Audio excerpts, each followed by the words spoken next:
సర్దార్ సర్వాయ పాపన్న వారసులుగా చిక్కడపల్లి నడిబొడ్డున 374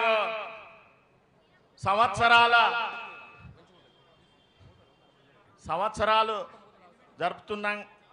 జరుపుకుంటున్నాము. జయంతి ఉత్సవాలు జరుపుకుంటున్నాము కాబట్టి మా జాతి పెద్దలు మండలి చైర్మన్ మాజీ అనాలంటే మా మనసంతా బాధగా ఉంది. ఎందుకంటే మా అన్నదమ్ములంతా మాజీ అవుతురు. ఎందుకంటే మనకు ఐకమత్యం లేదు కాబట్టి బాధతో చెప్తున్నా. మా మండలి చైర్మన్ స్వామిగౌడ్ అన్న, కనకమామిడి స్వామిగౌడ్ అన్న, మరియు నా సోదరుడు శ్రీనివాస్ గౌడు మాజీ ఎక్సైజ్ మంత్రి, మాజీ అనాలంటేనే ఏడుపు వస్తుంది. మరియు మా ఎమ్మెల్సీ బొమ్మ మహేష్ అన్న, మరియు మా మాజీ ఎమ్మెల్యే బిచ్చమే గౌడన్న, మరియు బీసీ సంక్షేమ చైర్మన్ గారు మళ్ళా వెంకటనారాయణ అన్న, మా కుల పెద్దలు భీష్మ పితామహుడు చింతల మల్లేశన్న, అంబాల నారాయణ, నా సోదరుడు ఐలెంకన్న, హరిచరణ్ గౌడ్ గారు, మరియు ఎల్కంటి విజయ్. మాకంతా చాలా బాధగా ఉంది. ఎందుకంటే మా జాతి సోదరులందరూ కూడా ఓడిపోతున్నారు. మనమేమో బహుజన వీరుని వారసులము. చూస్తేనేమో మనం 60% ఉన్నాము. కానీ మనము ఓట్లు రాగానే మనం అంతా విడివిడిగా వీడిపోయి మనలను గెలిపించుకొని చట్టసభలకు పంపలేకపోతున్నాము. అదే మన దౌర్భాగ్యం. మనకు చాలా బాధ ఉంది. ఎన్నో విధాల మనం నష్టపోతున్నాము.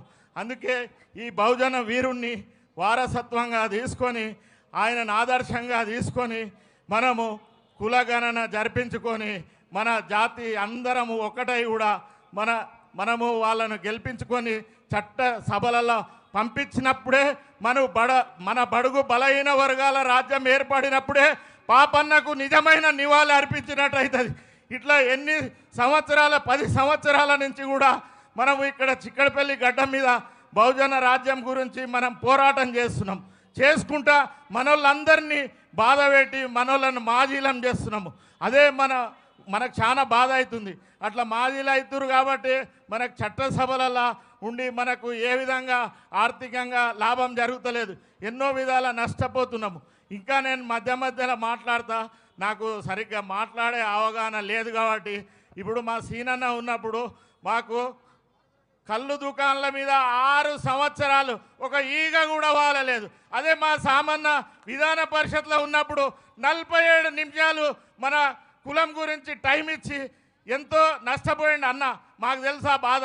మాకు ఎన్నో విధాలు ఆదుకున్నాడు ఆయన అధికారంలో ఉన్నప్పుడు. ఇప్పుడు అధికారం కోల్పోయి మనం అంతా ఎంతో నష్టపోతున్నాం.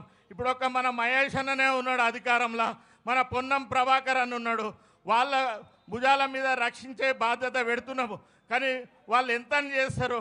అక్కడ ఉన్నదేమో రెడ్ల పాలన, మనమేమో బడుగు బలహీన వర్గాలము. మనము ఏది కావాలన్నా కూడా వాళ్ళ దగ్గరికి పోవాలి.